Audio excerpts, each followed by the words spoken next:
అమ్మని అమ్మ అద్దాలు పోయినాయి. Hi friends, welcome back to RS carpentry and interiors.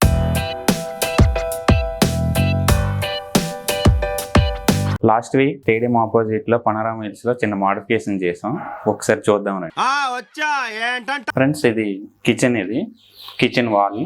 ఈ వాల్ కించి ప్రీవియస్ గా టైల్స్ వేసారు, white colour tiles, irregular tiles. దీని మీద ఇప్పుడు మనం మోడిఫికేషన్ కోసం వచ్చి రాఫ్టర్స్ వేసాం అవుట్లుక్ కోసం. ఈ రాఫ్టర్స్ డైరెక్ట్గా స్టిక్ చేయడానికి అవ్వదు, ఎందుకంటే టైల్స్ ఇర్రెగ్యులర్ సర్ఫేస్ కదా. దానికోసం మనం ఏం చేసామంటే ఇక్కడ మాయిశ్చర్ ఉంటుంది కదా కిచెన్, ఎందుకంటే వాటర్ గట్ట ఉంటుంది, దానికోసం బ్యాక్ సైడ్ WPC షీట్ అనేది ప్రిఫర్ చేసాం. ఆ షీట్ మీద ఈ రాఫ్టర్స్ అనేది వేసాం. దిస్ ఈస్ ద ఎగ్జాంపుల్, ఇక్కడ వాడిన రాఫ్టర్ ఇది. నెక్స్ట్ ఏంటంటే ఈ ప్లాంక్స్ ఏంచి దేవదార్ వుడ్తో చేయడం జరిగింది. ఇది యాక్చువల్గా అయితే ప్లైవుడ్ ప్లస్ లామినేట్తో చేసేస్తారు, కానీ కాకపోతే దేవదార్ వుడ్కి వచ్చిన లుక్ అనేది దానికి రాదు. దీనికి ఇంక్లూడింగ్గా ప్రొఫైల్ లైట్స్ ఒకటి ప్రిఫర్ చేసాం, ఒకసారి చూపిస్తాను. ప్రొఫైల్ లైట్స్ చేస్తే అవుట్లుక్ ఇలాగ వస్తుంది. ఇది warm colour profile lights.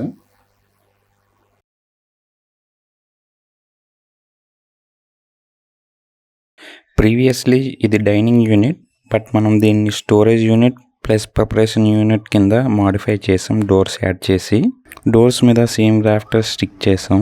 Kitchen మొత్తం ఒక ప్యాటర్న్లో కనిపిస్తుందని. ఇది ఫ్రంట్ సైడ్ పార్టీషన్ టైప్ కనిపిస్తుంది, బ్యాక్ సైడ్ ప్రిపరేషన్ యూనిట్ కింద యూస్ చేసుకోవచ్చు. లైక్ ఎలక్ట్రికల్ అప్లయన్సెస్ అన్నీ స్టోర్ చేసుకోవచ్చు.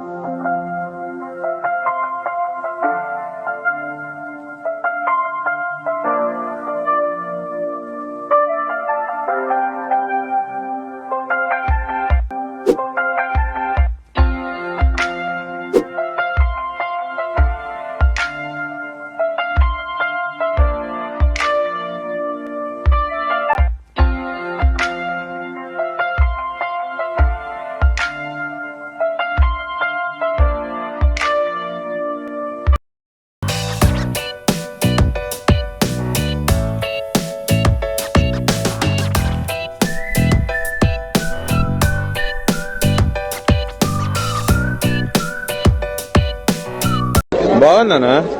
నిజం బాగుందనా అంటే. Thank you for watching. Please do subscribe.